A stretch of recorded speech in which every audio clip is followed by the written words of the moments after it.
नमस्कार, नमो नारायण। गीता अध्ययन दैनी के अंदर आज हम प्रवेश कर रहे हैं 297th डे, यानी 300 में 3 कम 365 बहुत जल्दी होने वाले हैं। आज का 14th चैप्टर है और गुणत्रय विभाग योगो नाम है। और आज के दोनों श्लोक 21वां अर्जुन वाच है, 22वां श्री भगवान वाच है। तो आज हम 21वें और 22वें श्लोक का पाठ करेंगे और दोनों में फिर समझेंगे भी। तो आइए प्रारंभ करते हैं। अर्जुनोवाच कैलिंगे स्त्रीन् गुणानेतान्नतीतो भवति प्रभो किमाचार कथं चैतान् स्त्रीन् गुणान्नति वर्तते। श्री भगवानुवाच प्रकाशं च प्रवृत्तिं च मोहमेव च पाण्डव न द्वेष्टि संप्रवृत्तानि न निवृत्तानि कांक्षति। अर्जुन बोले, हे प्रभु, इन 3 गुणों से पार गया हुआ मनुष्य किन किन लक्षणों से युक्त होता है और किस प्रकार के आचरणों वाला होता है, तथा वह किस प्रकार से इन 3 गुणों से अतीत होता है। कौन से 3 गुण? सत्वगुण, रजोगुण, तमोगुण। उसके आधार को हमने पिछले 3 दिनों से ये बात चल रही है और आज 21वां श्लोक है। 20 श्लोक यानी 10 दिन से गुणत्रय विभाग, गुणत्रय, तीनों गुणों के विषय के लेकर के ये बात चल रही है।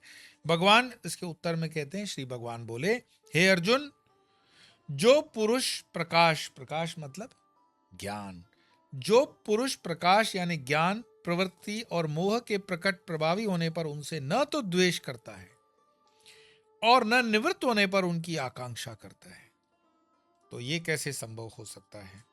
तो ये साक्षी भाव में हो सकता है। कैसे? कि जब तक शरीर है तो कर्म होंगे ही, तो हम कैसे जानेंगे कि गुणातीत हैं? अर्जुन जो जिज्ञासा कर रहे हैं वो यही है। इसको बोध हो गया है क्या कर्मफल का त्याग करने वाले को गुणातीत कहते हैं? कर्मफल का त्याग कर दिया तो गुणातीत हो जाएगा क्या?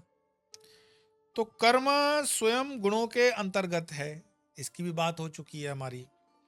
कर्मफल त्यागने पर भी कर्म तो रहेंगे ही। अतः जिसे ऐसा अनुभव है कि ये कर्म मरु मारीचिका के जल के समान है, इनकी अपनी कोई सत्ता नहीं है, वह गुणातीत है। कर्म करो पर पता रहे कि इस कर्म का कोई अस्तित्व नहीं है। हजारों बुद्ध आ गए, हजारों महावीर आ गए, हजारों शंकराचार्य आ गए, इस पृथ्वी पर मूलभूत रूप से कोई बहुत बड़ा फर्क नहीं आया।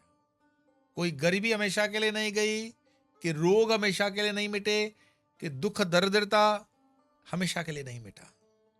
हाँ, स्वयं का अज्ञान जरूर मिट जाता है, ये समझ लो, तो वो गुणातीत हो सकता है।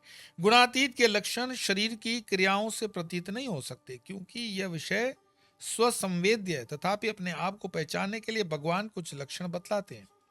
कैसे पहचानोगे गुणातीत हो गया? तो उसके कोई लक्षण नहीं है। लक्षण होते, मानो अगर लक्षण होते तो लाइन में कितने लोगों ने एफिडेविट करवा दिए होते, नोटराई करके डाल दिया होता टाइम्स ऑफ इंडिया में कि हम गुणातीत हो गए हैं भाई। तो उसके कोई लक्षण नहीं है। वो 3 गुणों में से, भगवान श्री कृष्ण कहते हैं कि वो 3 गुणों में से किसी में राग या द्वेष नहीं करता, क्योंकि वो उन्हें मरुभूमि के जल के समान असत समझता है। वह प्रकाश, प्रवृत्ति और मोह तीनों अवस्थाओं से असंग और उदासीन रहता है। उसमें न कृतत्व रहता है न भोक्तत्व रहता है। अतः उसमें प्रवृत्ति का कृतत्व तथा प्रकाश है, किंतु मोह का भोक्तत्व न रहने के कारण इसका कोई अर्थ नहीं रहता। देह दृष्टि से इनकी प्रतीति होने पर भी स्वरूप दृष्टि से उसमें इनका अस्तित्व नहीं रहता। इसी से व्यवहार में यद्यपि उसकी विभिन्न प्रवृत्तियां देखी जाती हैं, तथापि ज्ञान दृष्टि में उसमें कोई भी भेद नहीं होता। यहाँ प्रवृत्ति न रहने का यह तो भी तात्पर्य है कि उसमें काम क्रोध आदि नहीं रहते हैं। तो फिर प्रश्न उठता है कि क्या ज्ञानी में काम क्रोधी नहीं रहते? ज्ञानी की क्या स्थिति है? तो महाराज जी कहते हैं कि बोध दृष्टि से ज्ञानी में काम क्रोधादि का अत्यंत अभाव होता है, परंतु अन्य पुरुषों को उसमें उनकी प्रतीति हो ही सकती है। मैं एक बात बताता हूं, देखो, जिसमें काम क्रोध आदि दोष रहते हैं वह तो विषयी है, और जिसमें ये नहीं रहते वह जिज्ञासु या साधक है। किंतु बोधवान तो इन दोनों से परे है, इसे कोई जान नहीं सकता कि वह क्या है और क्या करता है। तो फिर प्रश्न उठता है कि बोध प्रवृत्ति निष्ठ को भी होता है या केवल निवृत्ति निष्ठ को ही होता है? उत्तर है बोध तो जिज्ञासु को होता है। बोध मतलब अवेयरनेस। जिसे तीव्र जिज्ञासा हो वह प्रवृत्ति वाला हो चाहे निवृत्ति वाला हो, उसे बोध हो सकता है। प्रवृत्ति निवृत्ति तो प्रारब्ध अधीन है, इनका बोध से कोई संबंध नहीं। बोध होने पर निवृत्ति की प्रधानता रहती है या प्रवृत्ति की? तो उसके उत्तर में श्री शंकराचार्य जी के मत अनुसार तो निवृत्ति की प्रधानता रहती है और लोकमान्य तिलक के अनुसार प्रवृत्ति की। परंतु मेरा विचार तो ऐसा है कि जिसका जैसा प्रारब्ध होता है उसी के अनुसार वह दोनों में से किसी मार्ग का अनुसरण करने लगता है। महाराज जी ने स्पष्ट कर दिया कि आपका प्रारब्ध भी उसमें बहुत बड़ा इंपॉर्टेंट रोल कर लेता है और वही तय कर लेता है कि प्रवृत्ति या निवृत्ति। शंकराचार्य भले निवृत्ति कहते हो, लोकमान्य तिलक भले प्रवृत्ति कहते हो, बट हकीकत में उसके पीछे वाला तर्क संगत बात है कि उसका प्रारब्ध पीछे काम करता है। तो अब 4 श्लोकों में गुणातीत के आचरण बतलाते हैं। तो गुणातीत के आचरण तो आने वाले 2 श्लोकों के अंदर होगा, बट कुल मिलाकर के ये जो सारा हम खेल देख रहे हैं, गुणत्रय विभाग योगो नाम जो अध्याय है, इन तीनों में हमने देखा कि सत्वगुण, रजोगुण और तमोगुण, इसके क्या लक्षण है, ये जब बढ़ेगा तो उसमें क्या क्या हो सकता है, और जब ये बैलेंस होता है तो क्या होना चाहिए। मनुष्य के लिए भले कहा गया हो पृथ्वी पर रजोगुण है, रजोगुण आपको अपने काम में लगा देता है, प्रवृत्ति में लगा देता है, परंतु जब भी कोई कार्य करो उसका फिर वो ज्ञान देते हैं कि आप कार्य करो तो उसके फल के साथ, उसकी रिजल्ट्स के साथ अटैच होने की ज़रूरत नहीं है। लेकिन ये इतना सरल नहीं है, इसका थोड़ा थोड़ा प्रैक्टिस करते रहना पड़ता है। हमारे पूर्वजों ने इस चीज़ की प्रैक्टिस बनी रहे, इसीलिए छोटी छोटी चीज़ों से उसको हमें जोड़ के रखा। जैसे छोटे छोटे प्रार्थनाएं प्रारंभ करो बचपन से, उपवास किए, व्रत किए, एकटाना किए, कभी कभी षोडशोपचार, कभी दशोपचार, कभी पंचोपचार पूजाएं बताई, और ये पूजाओं में हमने दान को रखा, दक्षिणा को रखा, ताकि अपना जो प्रिय पदार्थ है वो दान करने की हमारी वृत्ति बढ़े। कई तीर्थों के अंदर आपने सुना है कि मैंने सो एंड सो चीज़ जो है वो तीर्थ में छोड़ दी किसके लिए? भगवान को थोड़ी कुछ चाहिए। मानो आपने मीठा खाना छोड़ दिया है, तो आपने मीठा खाना छोड़ दिया, इससे क्या फर्क पड़ेगा? भगवान को क्या फर्क पड़ेगा?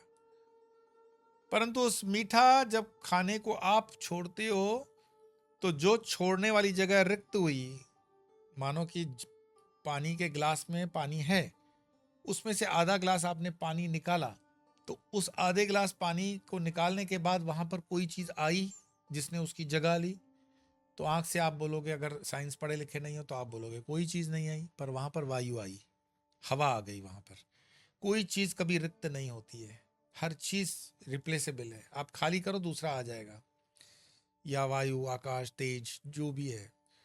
तो यहाँ जल निकाला तो जल की जगह पे हवा आ गई, वायु आ गई। तो कोई मैंने अपनी वृत्ति में समझो मीठा खाने की एक संकल्प के आधार पर वो वृत्ति छोड़ दी, तो उस जगह पे रिक्त स्थान पर क्या आ गया?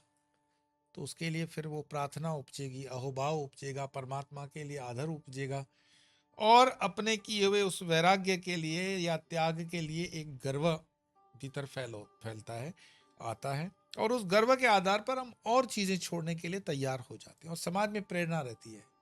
जैनों के दर्शन में मैं देखता हूँ, पर्युषण वगैरह के समय में वो उपवास करते हैं, छोटे छोटे बच्चे भी बहुत कठोर प्रवास ये उपवास करते हैं।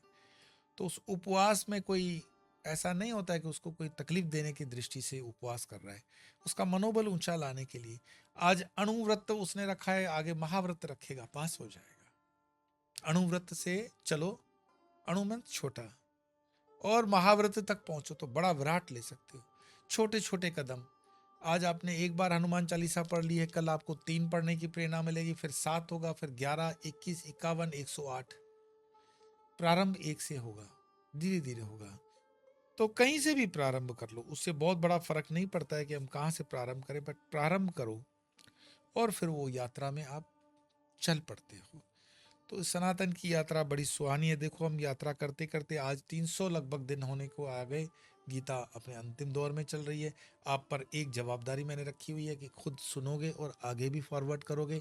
अच्छे दिन है, दिवाली वाले दिन है, अच्छे इसमें परमात्मा का लाभ लिया जा सकता है, तो आप इस पे थोड़ा सा विचार करेंगे। आइए दोनों श्लोकों का पाठ कर वाणी को विराम देते हैं। अर्जुनोवाच कैलिङ्गस्त्रीन् गुणानेतान्नतीतो भवति प्रभो किमाचार कथं चैतान् स्त्रीन् गुणान्नति वर्तते। श्री भगवान उवाच प्रकाशं च प्रवृत्तिं च मोहमेव च पाण्डव न द्वेष्टि संप्रवृत्तानि न निवृत्तानि कांक्षति। आज इतना ही, कल फिर मिलेंगे, तब तक के लिए नमो नारायण।